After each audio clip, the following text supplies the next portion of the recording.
आज तक रेडियो सुनता है सारा जहां।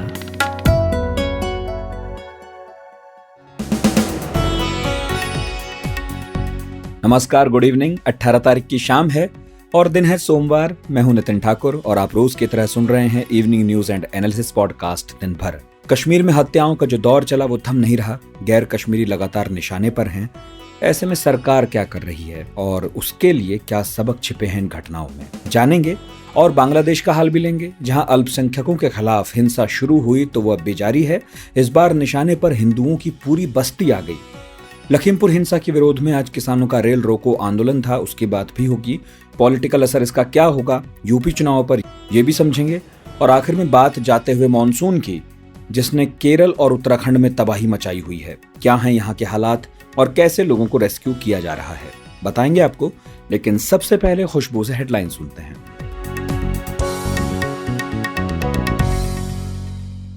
उत्तराखंड में 18 साल से ज्यादा उम्र के सभी लोगों को कोरोना वैक्सीन की पहली डोज लग चुकी है। मुख्यमंत्री पुष्कर सिंह धामी ने यह दावा करते हुए कहा कि राज्य ने लक्ष्य से 3 महीने पहले ही अपनी पूरी पात्र आबादी को कोविड-19 टीके की पहली खुराक दे दी है। जम्मू कश्मीर में इस महीने आतंकी घटनाओं में बढ़ोतरी हुई है। आतंकी गैर कश्मीरियों की टारगेट किलिंग कर रहे हैं। वहीं सेना के जवान भी आतंकियों को मुंहतोड़ जवाब देते हुए एनकाउंटर कर रहे हैं। इस बीच प्रशासन ने एहतियात के तौर पर कश्मीर के कई इलाकों में मोबाइल इंटरनेट सेवा को बंद कर दिया है। पंचकुला में सीबीआई की एक विशेष अदालत ने हत्या के एक मामले में डेरा सच्चा सौदा प्रमुख गुरमीत राम रहीम सिंह और 4 अन्य को आज आजीवन कारावास की सजा सुनाई है। राम रहीम पर 31 लाख रुपए और बाकी आरोपियों पर 50-50 हजार रुपए का जुर्माना भी लगाया गया है। भारतीय जनता पार्टी समर्थित समाजवादी पार्टी के विधायक नितिन अग्रवाल उत्तर प्रदेश विधानसभा के उपाध्यक्ष चुने गए हैं। नितिन अग्रवाल को 304 वोट मिले हैं। अमेरिका के पूर्व गृह मंत्री और joint chief of staff Colin Powell का 84 साल की उम्र में निधन हो गया। पॉवेल कोरोना होने के बाद ही उससे जुड़ी कई परेशानियों से सामना कर रहे थे। भारत और इजराइल ने एक दूसरे के कोविड-19 वैक्सीन के सर्टिफिकेट को मान्यता देने का निर्णय लिया है। यह निर्णय विदेश मंत्री एस जयशंकर की इजराइल के विदेश मंत्री के साथ हुई बातचीत के दौरान लिया गया। जयशंकर इस समय इजराइल के दौरे पर गए हुए हैं। फ्लोरिडा में जानवरों को कोरोना वैक्सीन लगनी शुरू हो गई है। सोमवार को यहाँ के एक चिड़ियाघर में स्कंक, एक तरह की गिलहरी, को वैक्सीन लगाई गई। इस वैक्सीन की खास तौर से जानवरों के लिए तैयार किया गया है। चिड़ियाघर में उस जानवरों का वैक्सीनेशन किया जा रहा है जिनके कोरोना से संक्रमित होने की आशंका ज्यादा है। आप सुन रहे हैं आज तक रेडियो। कश्मीर में गुजरे 2 हफ्तों के अंदर जितना खून बहा, उससे इतना तो अब साफ है कि जल्दी ही सरकार को कुछ करना होगा। रविवार को लगातार दूसरे दिन गैर कश्मीरी निशाने पर थे। कुलगाम में आतंकियों ने बिहार के मजदूरों पर घर में घुसकर गोलियां चलाई। 2 लोग इस हमले में मारे गए। 2 ही हफ्तों में 9 लोगों की मौत से घाटी में बाहर से आए लोग खौफजदा हैं। ये तब है जब मोदी सरकार ने बार बार दावा किया कि 370 हटाए जाने के बाद कश्मीर में सब अंडर कंट्रोल है। एक जुमला और मशहूर हुआ कि 370 के बाद कश्मीर में टेररिज्म की जगह टूरिज्म ने ले ली है। लेकिन हालिया घटनाएं इन दावों को झुठलाती हैं।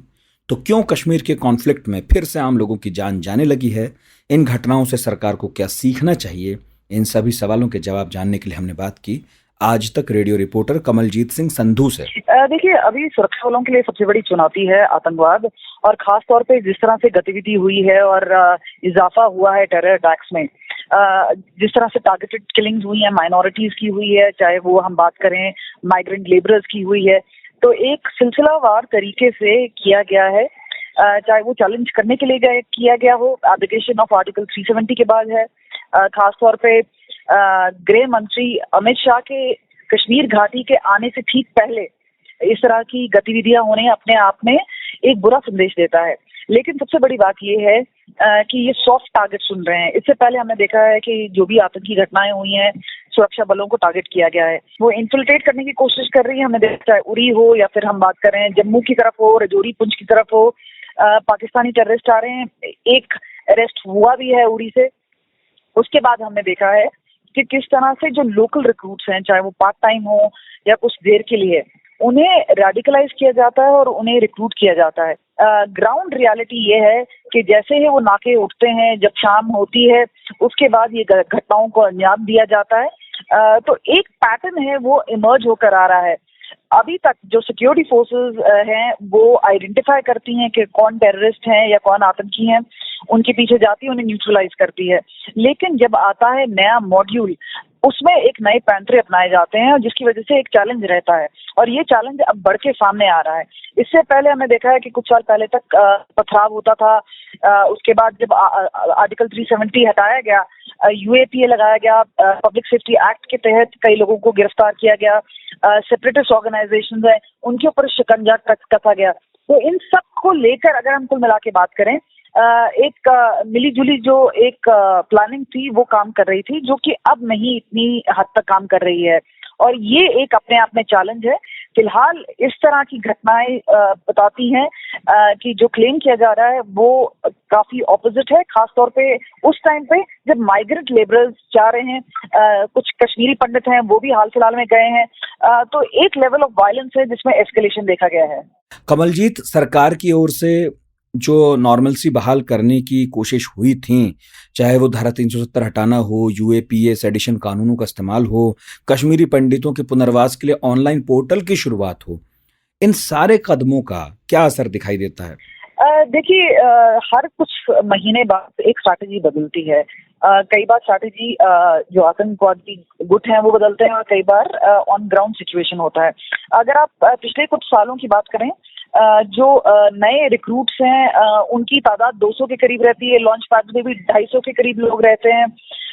अब जो हमने देखा है कि पिछले कुछ टाइम में एक तो आर्टिकल 370 के बाद एक कम्युनिकेशन क्लैंपडाउन था, उसकी काफी आलोचना भी हुई थी। दूसरा हमने देखा कि कोरोना काल में काफी लोग अंदर भी रहे थे, तो उससे काफी असर भी मिला और काफी एक बेनिफिट भी मिला सिक्योरिटी फोर्सेस को। लेकिन जब अब एक पूरा सिक्योरिटी चैलेंज है, जब नॉर्मलसी की बात की जा रही है, में अगर हम बात करें एक आउटरीच करने की जो बात है, जिस तरह से 70 जो टॉप मिनिस्टर्स हैं वो भी आ रहे हैं, लगातार आने की बात है, लेकिन एक एलियनेशन है जो लोगों में है, और दूसरा बात ये कि क्या आउटरीच हो सकता है, और तीसरा है कि किस तरह का क्रैकडाउन हो रहा है। इस वजह से हमने देखा है कि चाहे आईबी है, रॉ है, एनआईए के अफसर हैं, बड़े आला अधिकारी हैं, बीच में काफी फेरबदल भी हुआ था। तो ये सारी जो चीजें हैं वो एक तरफ हैं, लेकिन जाहिर सी बात है कहीं ना कहीं कोऑर्डिनेशन में चूक हो रही है, कहीं ना कहीं एक फेरबदल की जरूरत भी है, और इस सबको एक नई स्ट्रैटेजी को लाने की जरूरत है। और इसी वजह से अगर हम बात करें, स्पेशल डायरेक्टर तपन देका हैं जो आईबी के हैं, इसके अलावा हमने देखा है कि पंकज ठाकुर आए थे, आज डीजी सीआरपीएफ आए हुए हैं। तो जाहिर सी बात है जिस तरह से जायजा लिया जा रहा है, कोशिश की जा रही है, लेकिन कोशिश ग्राउंड पे नजर आनी चाहिए, और एक जो काउंटर है कि न्यूट्रलाइज किया जाए टेररिस्ट का, वो अब तक जरूरी है, क्योंकि ये जो मैं आपको बता रही हूँ पैटर्न है कि नए लोग आ रहे हैं, नए लोग जुड़ रहे हैं, और एक सेंस ऑफ एलिनेशन है, ये दोनों चीजों को एड्रेस करने की जरूरत है।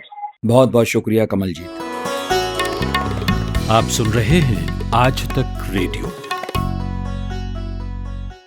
बांग्लादेश में दुर्गा पूजा के दौरान शुरू हुई हिंसा अभी तक रुकी नहीं है। बेशक प्रधानमंत्री शेख हसीना ने कहा हो कि स्थिति नियंत्रण में है, लेकिन जो खबरें आ रही हैं उनसे ऐसा लग नहीं रहा। रंगपुर के उपजिला पीरगंज में हिंदुओं के घरों में आग लगाए जाने का मामला सामने आया। बांग्लादेश के ही मीडिया हाउस ढाका ट्रिब्यून की रिपोर्ट कहती है कि कुछ कट्टरपंथियों ने 20 घरों को जलाया है, जबकि स्थानीय संघ परिषद के अध्यक्ष ने कहा कि 65 घरों को निशाना बनाया गया है। अभी तक तो पता ये चला है कि ये पूरा बवाल फेसबुक की एक पोस्ट से शुरू हुआ। किसी हिंदू लड़के ने कोई पोस्ट लिखी, उस पर कुछ लोग उसे पीटने पहुंच गए। वो लड़का तो घर पर नहीं मिला, पुलिस ने वक्त रहते उसकी जान बचाई, लेकिन आसपास के इलाके में आग लगा दी गई। इस घटना के बारे में हमने बात की जवाहरलाल नेहरू यूनिवर्सिटी में साउथ एशियन स्टडीज के प्रोफेसर संजय भारद्वाज से। संजय जी, इन हिंसक घटनाओं के पीछे कौन लग रहा है और ये थम क्यों नहीं रही अब? देखिए, बांग्लादेश में आप मोटे तौर पे देखते हैं तो बांग्लादेश में लगभग 90% से ज्यादा आज के दिन मुस्लिम मेजॉरिटी के लोग रहते हैं। इसका ये बात आपको ध्यान में रखनी होगी कि 1947 में हालांकि बांग्लादेश की आज़ादी संस्कृति के नाम पे, भाषा के नाम पे हुई थी, पाकिस्तान से अलग हुए थे, लेकिन एक बहुत बड़ा तबका जिसको कहेंगे जो कोलैबोरेटर था, जिसने पाकिस्तान आर्मी के साथ में कोलैबोरेट किया था अपने आप को और पाकिस्तान आर्मी का साथ दिया था, जिन्होंने बहुत बड़ा जेनोसाइड हुआ, वो इस्लाम और मुस्लिम आइडेंटिटी पे बल देते हैं। उसको खासकर आप कहेंगे कि जमात-ए-इस्लाम जो बांग्लादेश की पॉलिटिकल पार्टी थी, चुनाव भी लड़ती थी, उसके जो स्टूडेंट विंग है इस्लामिक छात्र शिविर, वो भी एक्टिवली इस्लाम की पॉलिटिक्स करती हैं और इस्लाम के विचारधारा को आगे बढ़ाती है। ये पिछले एक दशक से इन ताकतों का वर्चस्व खत्म करने का प्रयास अवामी लीग की सरकार ने किया, जो कि शेख हसीना के नेतृत्व में 2008 से 2021 तक उनको बहुत कुछ हद तक स्पेस नहीं मिला। अब वो कोशिश कर रहे हैं कि दोबारा से अपने प्रभुत्व को इस्लाम के नाम पे कायम करने का, जो इस्लामिक ताकतें हैं बांग्लादेश में, जिसको कुछ हद तक जो बांग्लादेश की जो दूसरी पॉलिटिकल पार्टी है, बांग्लादेश नेशनलिस्ट पार्टी बीएनपी, उनके साथ कहीं कहीं किन्हीं मुद्दों पे खड़ी होती है। तो वो अपने वर्चस्व को बनाने के लिए और बांग्लादेश की राजनीति को पोलराइज करने के लिए वहाँ जो प्रोग्रेसिव लोग हैं, या आप ये कहिए कि जो हिंदू माइनॉरिटी के लोग हैं, या आप ये कहिए कि जो फॉरेन डेलीगेट्स और फॉरेन कंपनीज में लोग जो काम करते हैं, उनको टारगेट करते हुए आए हैं। और 2016 में एक बहुत बड़ा इंसिडेंट हुआ था आर्टिजन बेकरी। तो कहने का मतलब ये है कि ये अपने धर्म के आधार पे प्रभुत्व को बढ़ाने के लिए माइनॉरिटी कम्युनिटीज, या आप ये कहिए कि प्रोग्रेसिव ताकतों को निशाना बनाते हैं, ताकि बांग्लादेश में जनता पोलराइज हो और इनके पक्ष में खड़ी नजर आए। अच्छा, बांग्लादेश में सांप्रदायिक कट्टरता का क्या इतिहास रहा है? बिल्कुल निश्चित रूप से देखिए, मैं मोटे तौर पे कहूंगा कि बंगाल जो है वो पश्चिमी बंगाल हिंदू मेजोरिटी रहा है, और पूर्वी बंगाल था वो मुस्लिम मेजोरिटी हुआ। और जो 1947 में दोनों बंगाल का विभाजन हुआ, तो वो धर्म के नाम पे हुआ। उन्होंने पाकिस्तान की इस्लामिक विचारधारा का समर्थन करते हुए बंगाल का पार्टीजन हो गया था 1947 में, और ईस्ट पाकिस्तान बन गया था। वहां पर उस वक्त पार्टीजन से पहले बंगाल में लगभग इस क्षेत्र में 30% हिंदू आबादी थी। लेकिन 1971 में आते आते, जब 1971 में बांग्लादेश पाकिस्तान से अलग हुआ, तो वो आबादी लगभग 15% के हो गई थी। और 1971 में जो पाकिस्तान की आर्मी ने जो सबसे ज्यादा एट्रोसिटी किया, वो भी आप ये कहिए कि हिंदुओं को ज्यादा टारगेट किया गया, हिंदुओं के खिलाफ ज्यादा अत्याचार हुए, ज्यादा लोग मारे गए।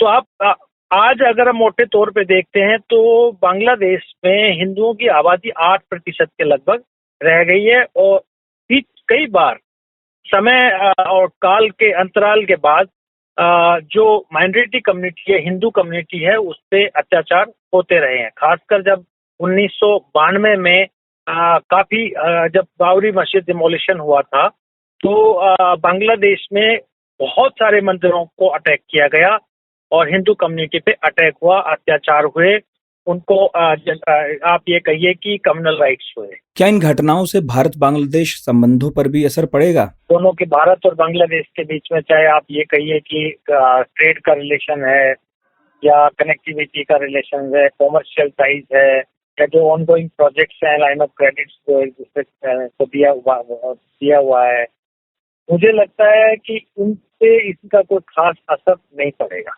राजनीतिक रूप से निश्चित रूप से एक दोनों देशों के बीच में प्रॉब्लम है, और उसमें चाइना थोड़ा अपने आप को तो चाइना को इस स्पेस मिलेगा इस तरीके की एक्टिविटीज से, क्योंकि मुझे लगता है कि दोनों देशों को एक अंडरस्टैंडिंग रखना पड़ेगा कि राजनीतिक फायदे के लिए जो एक फाउंडेशनल रिलेशंस हैं भारत और बांग्लादेश के बीच में जो रहे हैं, इसमें चाहे वो आर्थिक संबंध हो, राजनीतिक संबंध हो, या सुरक्षा के क्षेत्र में संबंध हो, उसको मजबूत रखने के लिए दोनों को अंडरस्टैंडिंग रखना पड़ेगा।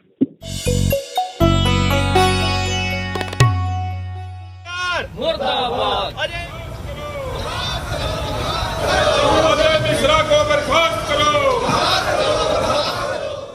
ये जो किसानों की नारेबाजी आपने सुनी, वो लखीमपुर हिंसा मामले के विरोध में जो आज रेल रोको आंदोलन हो रहा था उसमें गूंजी थी।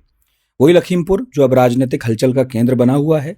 किसान संगठनों के विरोध और विपक्षी दलों के लगातार लखीमपुर दौरे से सरकार पर दबाव है। किसान इस मामले को अब और ऊंचे स्तर पर ले गए हैं। मांग वही है कि केंद्रीय गृह राज्य मंत्री अजय मिश्रा की बर्खास्तगी हो, गिरफ्तारी हो, और कहा गया है कि यदि इंसाफ नहीं मिला तो प्रदर्शन और तेज करेंगे। आंदोलन के चलते आज कई ट्रेनें रद्द हुई, लोगों को आवाजाही में दिक्कतें हुई। इस बीच आज तक रेडियो रिपोर्टर ने राकेश टिकैत से पूछा कि वो हासिल क्या करना चाहते हैं, तो उन्होंने जो कहा वो सुनाते हैं। ये पहले से चलाते आए, पॉलिटिकल पार्टी वाले भी रेल बंद करे थे। इनसे लिखवा दो कि जो हमने पहले रेल बंद करी वो गलत थी, हम आगे नहीं करने के। इनसे आगे के लिए अभी लिखवा दो क्या हम जीवन में आगे भी नहीं करने के, तो भी हम इस पे जवाब दे देंगे। क्या हासिल क्या करना चाहते हैं, मांग क्या? पूछो ना आप इनसे पूछो कि रेल रोके ये क्या हासिल करना चाहते थे। हम हासिल करना चाहते हैं अजय टैनी की गिरफ्तारी हो, उसको जेल हो, वो पकड़ा जाए और उसका मंत्री पद से इस्तीफा हो। ये थे राकेश टिकैत। उधर केंद्रीय गृह राज्य मंत्री अजय मिश्रा टेनी ने बयान दिया है। वो कहते हैं कि जिस तरह पुलिस और प्रशासन के जिम्मेदार अधिकारियों की मौजूदगी में लखीमपुर की घटना घटी, ये उनकी घोर लापरवाही दर्शाती है। इस बयान को योगी बनाम टेनी के टकराव के रूप में भी देखा जा रहा है। इस बयान के छिपे और जाहिर मायने तो हम समझेंगे ही, लेकिन पहले आपको लेकर चलते हैं ग्राउंड पर मौजूद आज तक रेडियो रिपोर्टर संतोष शर्मा के पास और जानते हैं कि इस आंदोलन का असर आज क्या रहा, कितना रहा। देखिए, ये जो किसान आंदोलन था, इसमें 3 कृषि कानूनों की वापसी के साथ साथ जो प्रमुख मुद्दा था किसान नेताओं के द्वारा, संयुक्त किसान मोर्चा के द्वारा, केंद्रीय गृह राज्य मंत्री अजय मिश्रा जो लखीमपुर हिंसा के मामले में जिनके बेटे को गिरफ्तार कर जेल भेजा जा चुका है, किसानों के द्वारा उनकी बर्खास्तगी, उनके इस्तीफे की मांग की जा रही थी। इसी मांग को लेकर आज रेल रोको आंदोलन का आह्वान किया गया था, रेल रोकने की कोशिश की गई थी। लेकिन अगर उत्तर प्रदेश की बात करें तो पश्चिमी उत्तर प्रदेश के कुछ इलाकों को छोड़कर जहां पर किसान रेलवे ट्रैक तक पहुंचे थे और जहां पर रेलवे ट्रैक पर बैठकर उनके द्वारा ज्ञापन दिया गया प्रशासनिक अधिकारियों को, उन पश्चिमी उत्तर प्रदेश के जिलों को छोड़कर समूचे उत्तर प्रदेश में अगर किया तो जो चाक चौबंद व्यवस्था थी, संवेदनशील जिलों में अतिरिक्त पुलिस फोर्स तैनात किया गया। लगभग 160 कंपनी पीएससी दी गई थी और अतिरिक्त पुलिस अधिकारी भी तैनात किए गए थे। तो ऐसे में किसी भी जिले से ऐसी खबर नहीं आई कि रेल यातायात बाधित हुआ हो। रेलवे ट्रैक पर बैठकर किसानों के द्वारा जो कोरम एक पूरा किया जाता है आंदोलन का, रेलवे ट्रैक को रोकने का, रेल रोको आंदोलन का, वो पूरा किया गया। प्रशासनिक अधिकारियों को वहां पे ज्ञापन दिया गया और उसके बाद किसान अपने घर चले गए, अपने रास्ते चले गए जो लोग वहां पहुंचे थे। लखनऊ की बात करें तो लखनऊ में पुलिस कमिश्नर ने पहले ही कह दिया था कि किसान जो भी इस रेल रोको आंदोलन में शामिल होगा उसके खिलाफ रासुका जैसी कार्रवाई की जा सकती है।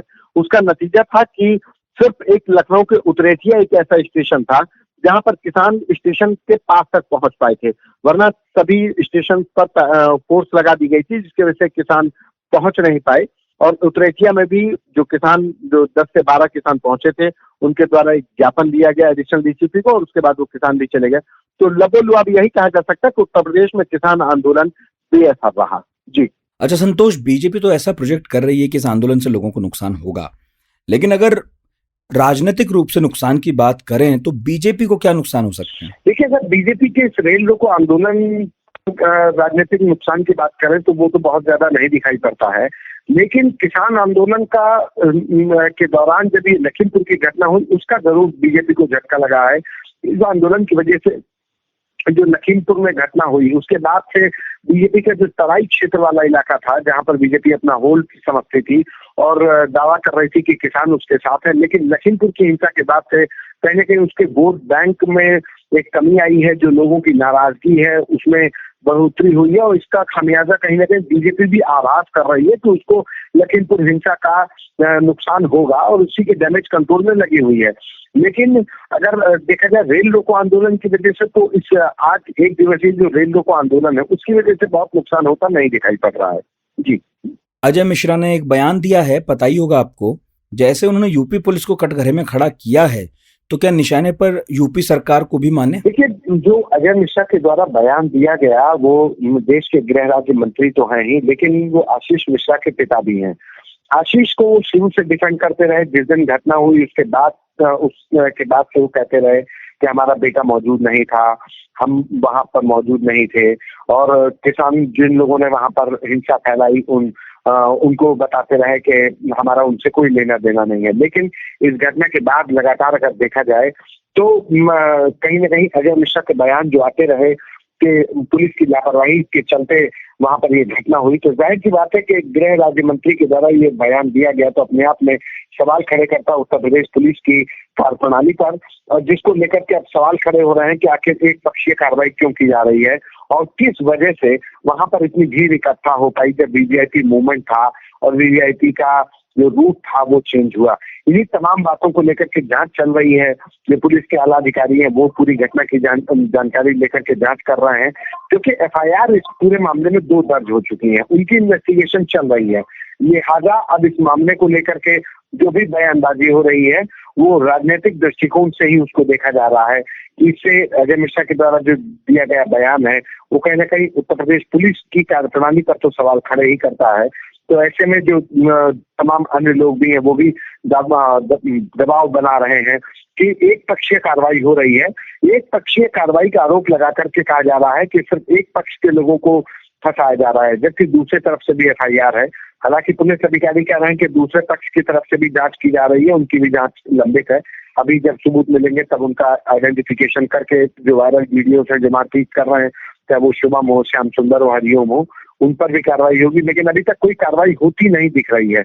यही वजह है कि चाहे वो अजय मिश्रा हो या दूसरे अन्य लोग, राजनीतिक दल, वो एक पक्षीय कार्रवाई का आरोप लगा रहे हैं। अपार हर्ष के साथ सभी सुनने वालों को सूचित किया जाता है कि वॉइस नोट में आवाज में अपना रिएक्शन भेजना चाहते हैं और वो आसान भी है, बस बटन दबाइए भेजिए। तो नंबर है, लिख लीजिए कि 99 533 233 03।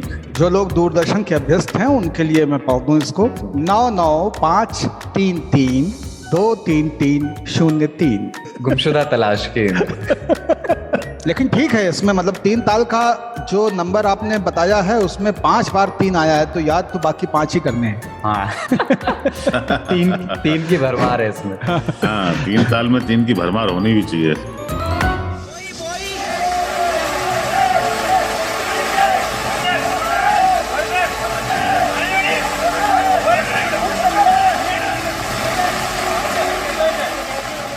आपने जो आवाजें सुनी वो केरल में बाढ़ के दौरान लोगों को बचाते वक्त रिकॉर्ड की गई। एनडीआरएफ की टीम लगी हुई है और मानसून तो जा रहा है लेकिन जाते हुए भी लोगों की जान ले रहा है। बहुत दुखद है।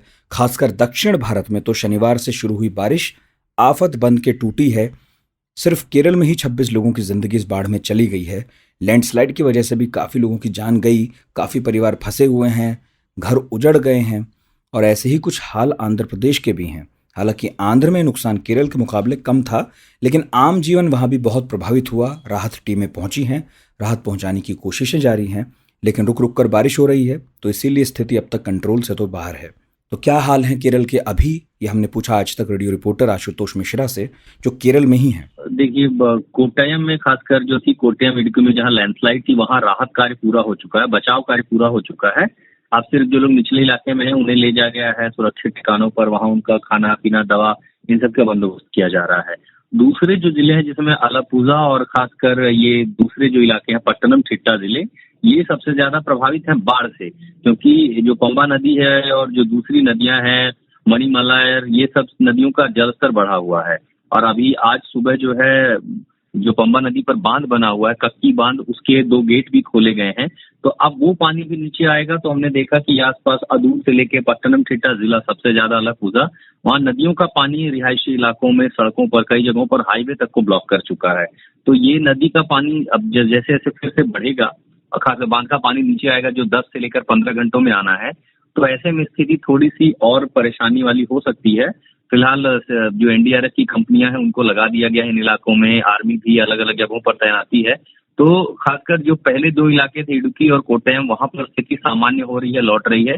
लेकिन दूसरे इलाकों में जल जमाव अभी बहुत ज्यादा है और ऊपर से ये नदी का बहता हुआ पानी है और चूंकि बांध का पानी जब पहुंचेगा तो नीचे स्थिति और होगी।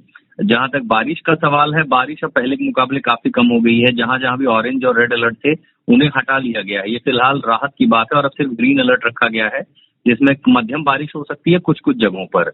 लेकिन जब तक बांध का पानी नीचे नहीं पहुंच जाता उसकी स्थिति का आकलन अभी मुश्किल होगा। इसीलिए टीमें स्टैंड बाई पर है, लेकिन प्रशासन का मानना है कि बहुत ज्यादा नुकसान अब नहीं होगा और पानी का स्तर थोड़ा बढ़ेगा, लेकिन फिर ये धीरे धीरे कम हो जाएगा। हालात उत्तराखंड में भी खराब हैं, लोग बेघर हैं, जीवन अस्त व्यस्त है। हमने वहां के हालात जानने के लिए बात की आज तक रेडियो रिपोर्टर दिलीप सिंह राठौर से। देखिए, अभी बारिश की अगर हम बात करें तो बारिश लगातार पूरे प्रदेश में जारी है, सिर्फ एक ही जगह नहीं पूरे प्रदेश में, और जगह जगह पहाड़ियां दरक गई हैं और दरकने से पूरा जो नेशनल हाईवे है वो जगह जगह से ब्लॉक है। जिस तरीके से लोग फंसे हुए हैं क्योंकि रास्ते चूंकि बंद है और हजारों की तादाद में ऐसी गाड़ियां हैं जिसमें कार हैं, बस हैं और उनमें फंसे हुए यात्री हैं। सभी लोग जहां तहां फंसे हुए हैं। हमने जिस तरीके से देखा, लोगों से बात की, लोग दूर दराज से आए हुए हैं और ना उनके पास अब कुछ खाने को है, ना उनके पास रहने की कोई जगह है, क्योंकि लगातार बारिश की वजह से वो अपनी गाड़ी से बाहर निकल नहीं सकते हैं और रास्ते बंद हैं।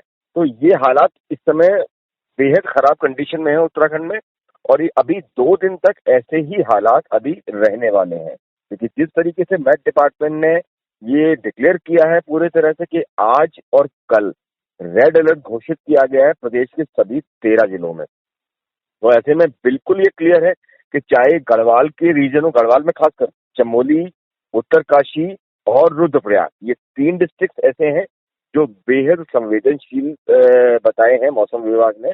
तो वहीं दूसरी ओर कुमाऊं रीजन है, वहां पर बागेश्वर है, इसके अलावा पिथौरागढ़ है और नैनीताल जिले, ये 3 जिले वहां बेहद संवेदनशील बताए गए हैं। और एसडीआरएफ की तकरीबन 29 टीम को जगह जगह पे लगाया गया है उत्तराखंड सरकार की तरफ से। उत्तराखंड सरकार ने पूरी तरह से इसको हाई अलर्ट घोषित कर दिया है और सभी जिलों के स्कूल्स को बंद करने के आदेश वो कल ही जारी कर चुके हैं। तो ऐसे में पूरी जो स्थिति है और जो रफ्तार है वो बिल्कुल थम गई है।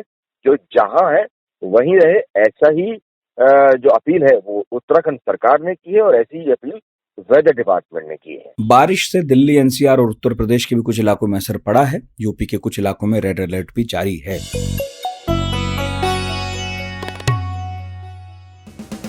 तो बहरहाल वक्त अब हो चला है जाने का, लेकिन आपको भी अपना काम करना है। हमें मेल करके बताना है कि आज तक रेडियो के पॉडकास्ट आपको कैसे लग रहे हैं, और ये आप बताएंगे radio@aajtak.com पर, या कीजिए व्हाट्सएप 9953323303 पर। और हाँ, पढ़ाकू नितिन का टेलीग्राम चैनल आ गया है, बस एप्लीकेशन पर जाकर पढ़ाकू पार्टी लिख दीजिएगा और ज्वाइन कर लीजिएगा। वहाँ बहुत सारी बातें करते हैं किताबों पर, लेखकों पर। आज का दिन भर प्रोड्यूस किया है खुशबू ने और साउंड मिक्सिंग की है कपिल देव सिंह ने। मेरा नाम नितिन ठाकुर है। सुनते रहिए आज तक रेडियो।